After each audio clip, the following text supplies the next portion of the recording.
All right, welcome in, everybody. My name's Nick Child. I'm the Director of Client Experience here at Harris Federal Employee Law Firm. Excited to have you on this webinar today. This is a really good one. This is for all you federal law enforcement officers out there. We wanted to put on a webinar that would help you walk through all of federal disability retirement and understand what's unique about it for federal law enforcement officers. So excited to have Leah Bachmeyer-Kille, who's our associate attorney here. She is a great resource for federal employees. She has helped so many people, especially people that have been denied initially, and help them walk through the reconsideration and MSPB process. She's the person you want to have your back if you're walking through those tough situations. And then we also have Caleb McKinley here, who is a senior consultation specialist with Harris Federal. Caleb is also a certified federal retirement consultant. So he can walk with you through all of your benefits and really help you see the vision, the future of how to utilize those and maximize those to your benefit. So excited to have these two here to talk to you today. Before we get started, in the bottom right corner, you'll see a chat box. I just want to direct your attention there. We'll put a graphic up on the screen so you can see what that looks like. This is a place for you to ask questions. We have team members here live answering questions, and they'll get to those as quickly as they can and try to give you the best answers that they can while we're on the webinar here. If we can't get to yours during the webinar, give our office a call, and we would love to talk to you more about your specific situation and help you see what all of your options are. So I think that's all that we need to know to get started today. And without further ado, here's Leah and Caleb. Thanks, Nick. We're very excited to talk today about disability retirement for law enforcement. Here with us is Caleb McKinney, our senior consultation specialist. Caleb, welcome. Thanks, Leah. Very happy to be here and to go through this webinar today. It's been on my mind a long time to focus and really dig deep on what disability retirement means for law enforcement officers. So this is going to be very useful information, and very excited to get into it. Great. So what we're hoping to cover today are a couple of things. We're going to talk in general about what special provisions are, also generally what disability retirement is, the benefits highlights for special provisions, as well as how they qualify for disability retirement. We'll go over some common LEO disabilities and scenarios that come up, and kind of conclude with why you should apply if maybe you're meeting these criteria. So what is special provisions? Special provisions is something for certain types of federal employees, usually like law enforcement officers, firefighters, air traffic controllers, and some other folks. And they fall under this special provision of law because they receive a higher retirement benefit, but they're also subject to some mandatory retirement ages. Caleb, can you tell us a little bit more about these special provisions employees? Yes, of course, and hopefully I'll try to explain what makes them so special. So a lot of law enforcement officers, they are subject to very unusual, very uncommon tours of duty. It's fairly common for them to work upwards of 60 hours a week, depending on the nature of their assignment, of the nature of their detail, if they're doing any field work, office work, or a combination of those two things. So we see a lot of folks with the Federal Air Marshals, FAA, Department of Homeland Security, Capitol Police, you name it. But any federal law enforcement officer, that they have higher retirement benefit. They have early mandatory retirement ages, so it's very helpful for them to know exactly when they're eligible to qualify for their retirement. So there's a lot of differences between the special and the standard provisions, and we'll touch on that today. Great. So getting into those mandatory retirement ages and all of those things, let's talk about some of the differences between regular retirement and the special provisions. The first is age and service requirements, right? We've got this 50 years of age plus 20 years of service, or any age plus 25 years of service, which is different from a regular FERS retirement, which I believe is ages 60 and 62 instead of 50 and any age, correct? That's right. And as I said before, these tours of duty are unusual and uncommon. What that translates to is that these are dangerous positions. These are very hazardous. These are very physically and mentally demanding positions. And so The federal government understands that. FERS and OPM, they don't want people working to death. They want people to be fresh and able to work and not have any difficulty there. So experience is very, very valuable in these positions, but at the same time, they don't want people occupying these positions past a certain age. And we'll touch on the mandatory retirement ages, but as Leah said, if you're 50 years old and you have 20 years of service and you are across the finish line, you've made it. If you have 25 years of service, it's the same thing. You're able to enter into your regular retirement provision without any adjudication process. Right. And because of these earlier retirement ages, they do get a higher retirement calculation. Under special provisions, the retirement calculation is 1.7% of their high 3 annual salary per year of service under the special provisions, which is up to that 20 years of service. And then for any year of service over that 20 years, it'll switch to the regular 1% that most other folks receive. Which is very different, but it makes up for the fact that, again, they don't want to keep you, past an age where maybe you're struggling in that position. And then, like Caleb said, there's also the difference of mandatory retirement. So once you reach a certain age, specifically ages 57 or 56, depending upon their position with at least 20 years of service, you may be just already facing a mandatory retirement because they want you to get out and retire. They don't want to work you to death. That's right. And as Leah said, you're not going to see many law enforcement officers with 30 years of federal service. You're going to have them working like we said, under these mandatory special provisions, and so they're eligible to retire. But if you're sitting somewhere at 10 years of service, 15, maybe only 5 years of service, and you're looking at a long career ahead of you, and maybe you're not sure whether or not you'll be able to maintain that high level of performance or attendance, there might be other options there, and we'll talk about disability retirement here as an option to allow you to retire early if that's necessary.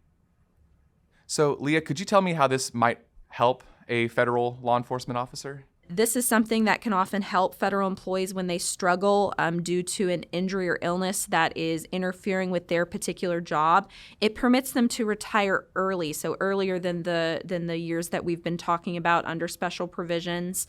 This can be, very helpful to someone that's, injured on the job or even outside of the job. If they've got that medical condition that's interfering with their work, and that medical condition is not expected to, resolve within 1 year. So let's talk a little bit about where this benefit comes from.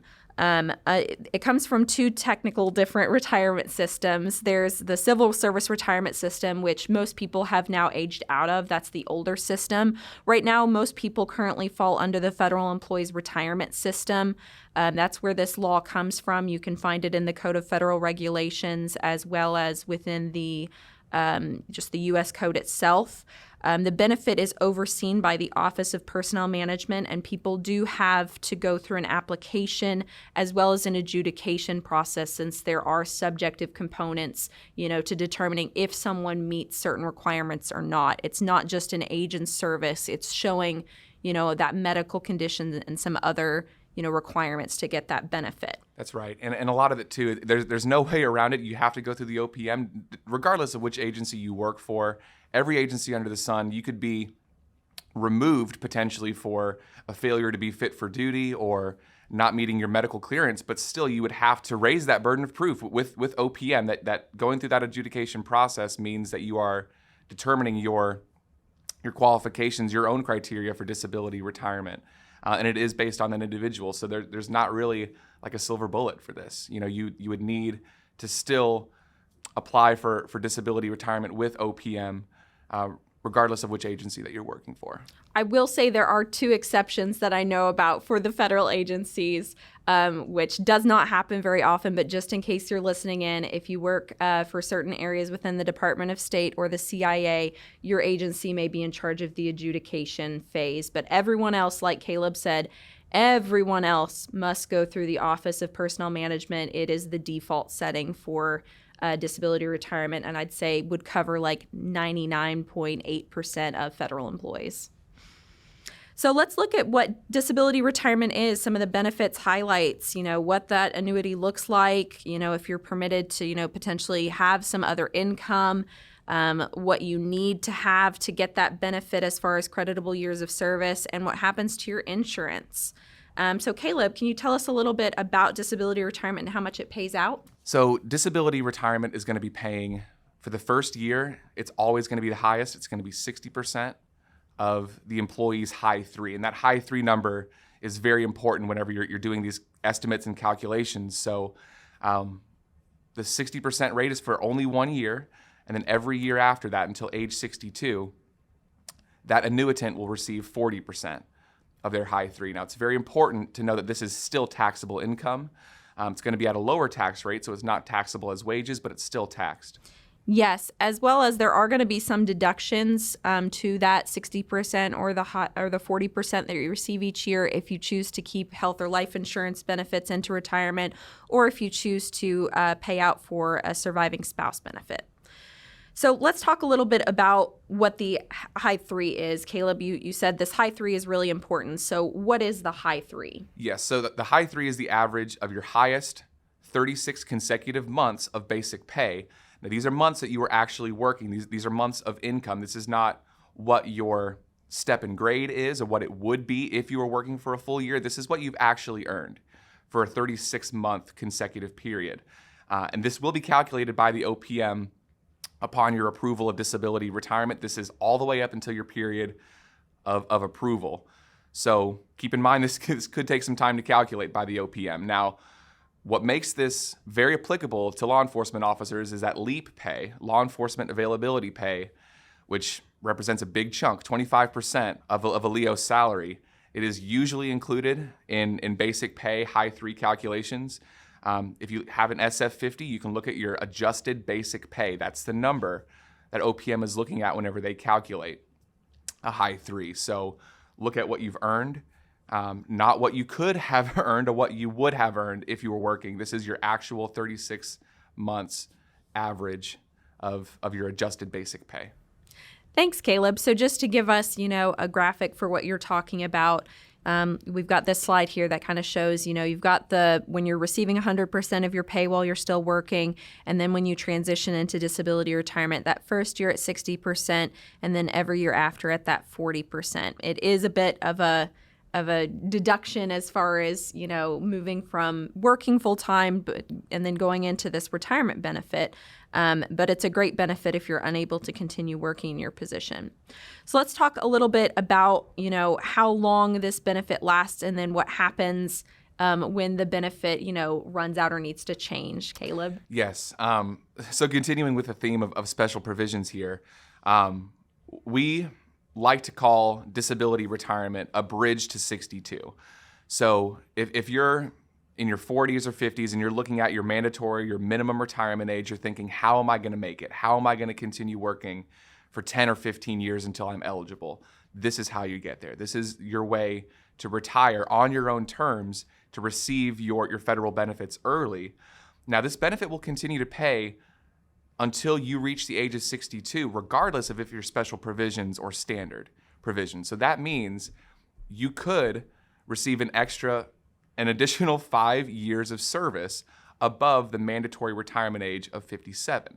So at age 62, the benefit is going to recalculate into a regular retirement pension as if there were no gaps in service. That's really exciting, especially for those law enforcement provisions that, have the mandatory retirement.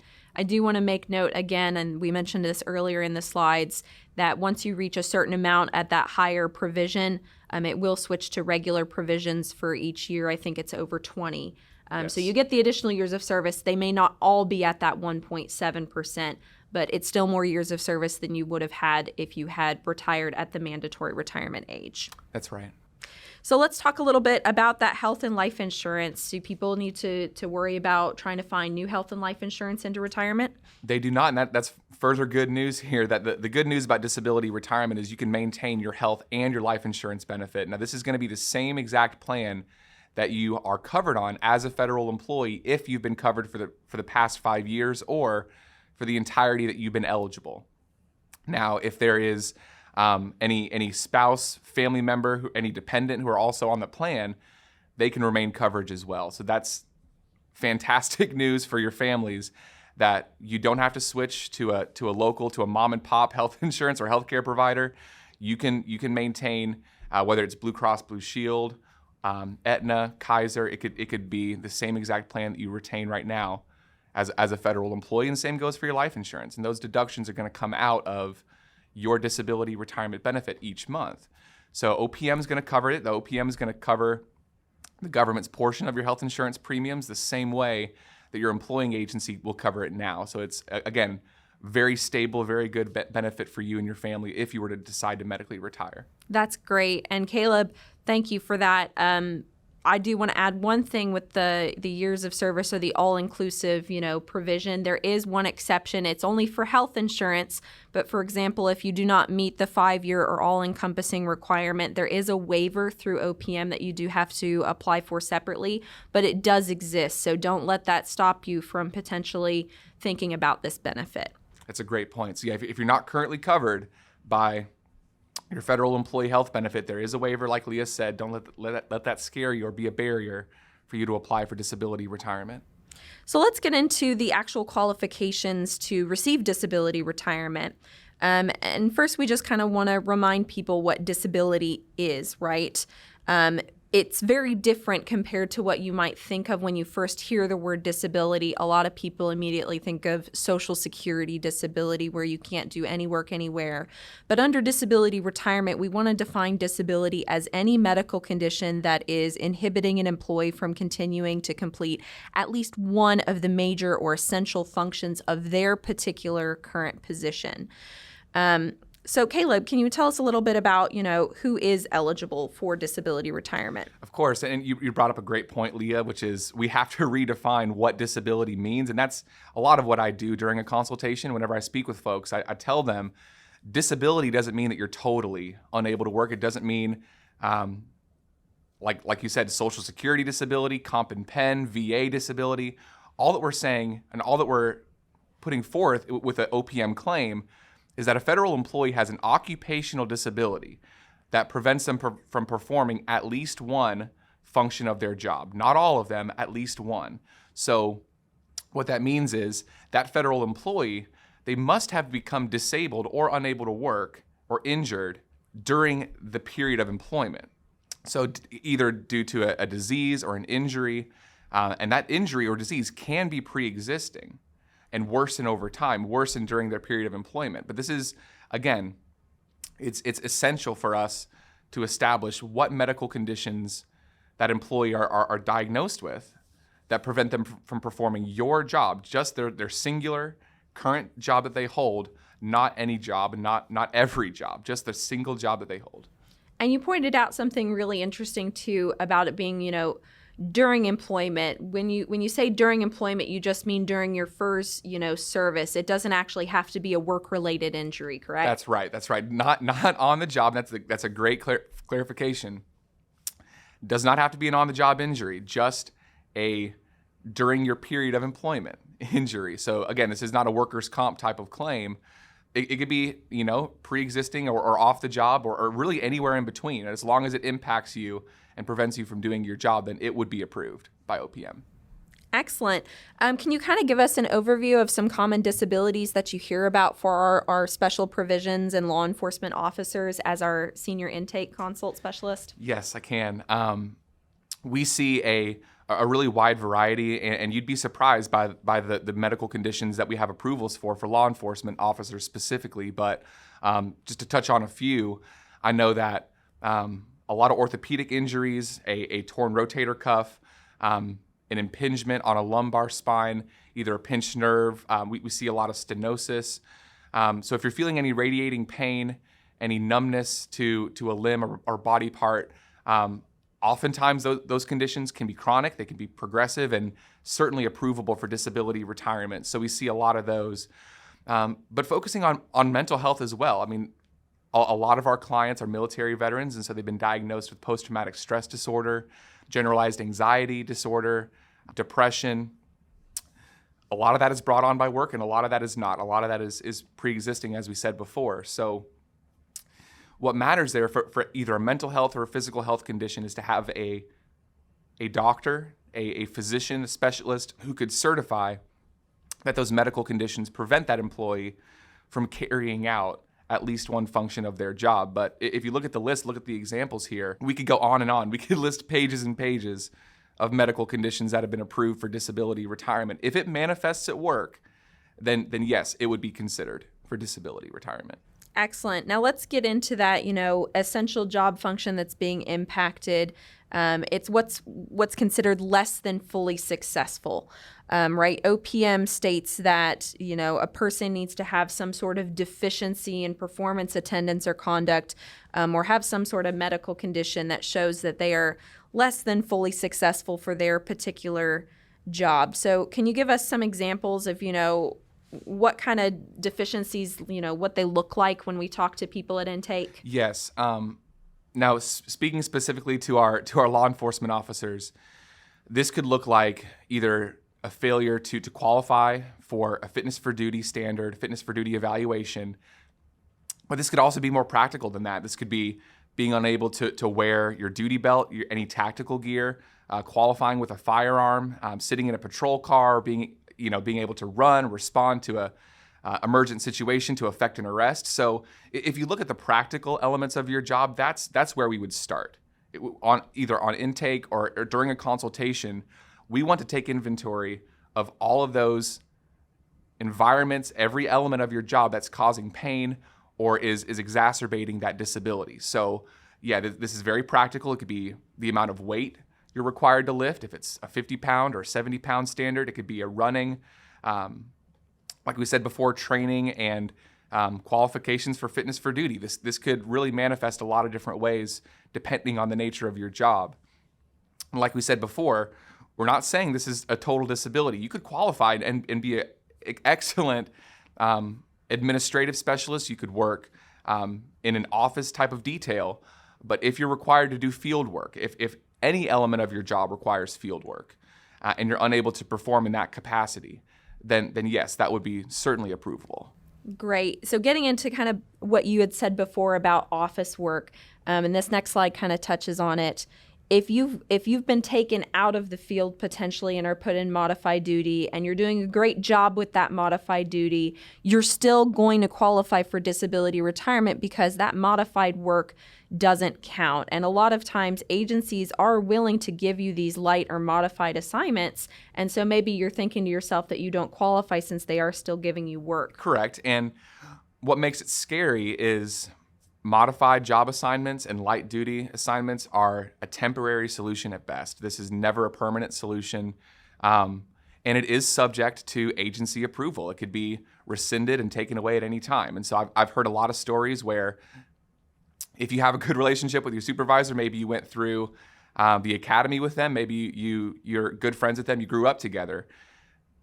And that supervisor, because you have a good relationship, they can assign you, they can keep you around on light duty, but all it would take is for a new supervisor to come through. Any changeover that occurs, that new supervisor, they want to clean house. They want to get anybody who's on modified work assignments and put them back to work. So that happens because there's a lot of turnover, and the chain of command oftentimes can be nebulous. So the point that I'm trying to make here is modified work doesn't count as a permanent, valid reassignment.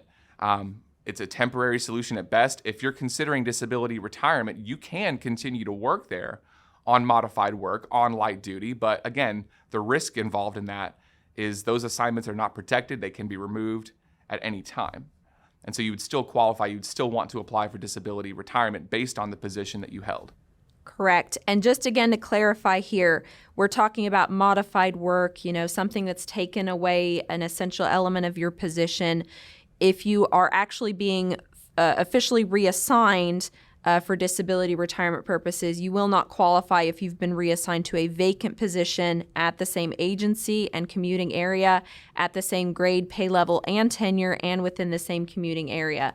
That would be a true reassignment, not a modified light duty assignment. But let's get back into something you had mentioned earlier, Caleb, which is I think you'd mentioned fit for duty exams and things like that, which is something that a lot of federal employees don't necessarily hear, but law enforcement provision usually hear that term. A lot of these fit for duty evals, they're either annual or biannual, sometimes quarterly. It depends on the agency, but everybody knows when they're coming. And a lot of times it could be a cause of stress and anxiety. So if any federal employee, if they're unable to meet those fit for duty requirements, specific to law enforcement, those are oftentimes much, much higher than a standard FERS or a standard federal position. So that's almost exactly how we look at a strong case for disability retirement, looking at the qualifications of their job, their position description, any element there, any standards that they're expected to perform.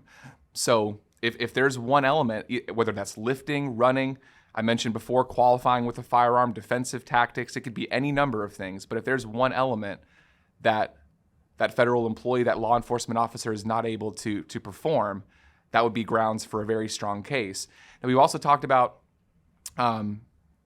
medication allowances, and this is a little bit stricter. So most special provisions employees, if they're taking any kind of antidepressant, antipsychotic medication, that is going to revoke or rescind their medical clearance. And a lot of agencies have either a staff physician, a staff surgeon, who they'll perform those drug tests. And so if those antidepressants or antipsychotic medications are discovered, then that could revoke the security or the medical clearance for that law enforcement officer, which would of course risk their ability to maintain their position.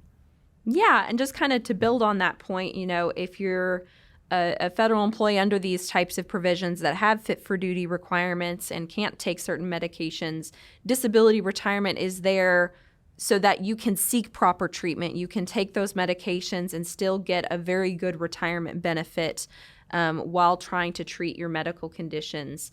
They want you to seek treatment and to have these retirement benefits rather than try to go without treatment and struggle through the job. So lastly, Caleb, can you tell us a little bit just overall about why law enforcement officers should apply for disability retirement? Yeah, of course. And we talk a lot on the phone. I speak a lot on the phone with federal employees, and we talk about the sweet spot. When is the right time? When is the sweet spot to pursue disability retirement? So in order to maximize this, of course, you must apply before you're already eligible.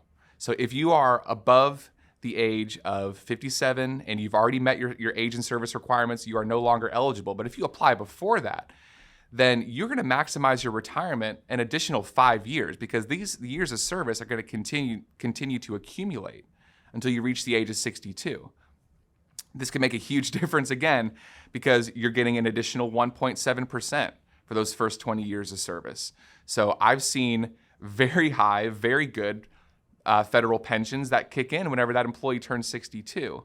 So keep in mind here, you don't have to work through the pain, as Leah said. You don't have to try to shoulder it and soldier on throughout these medical conditions, especially if your doctors are telling you that it's time to slow down. If you are considering disability retirement, you can get this done and again hit that sweet spot and continue to rack up years of service from now until you turn 62. And that is, again, a special provision that law enforcement officers have. So keep that in mind as you're planning for this, as you're planning for your retirement. Yeah, and retirement, like Caleb said, you want to maximize it. And it's not a scary process to go through when you've got these great benefits.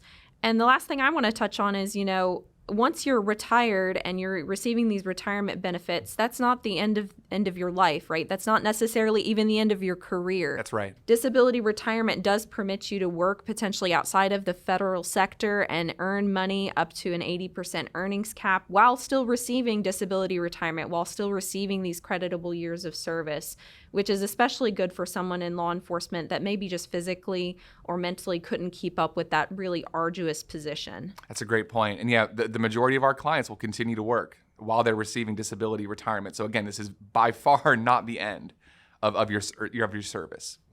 So I'm going to hand it back over to Nick, but just know that we're here to answer your questions. We've got a chat available with people at our firm answering questions or to potentially set you up with a consult. We want to answer your questions.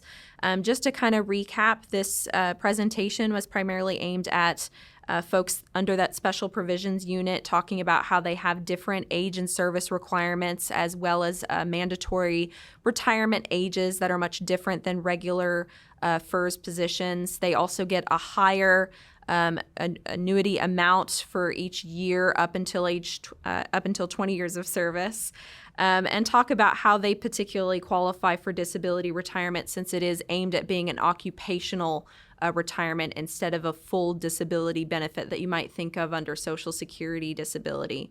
And it is important for these law enforcement provision, officers and employees to think about maximizing their retirement, since they are subject to earlier retirement ages.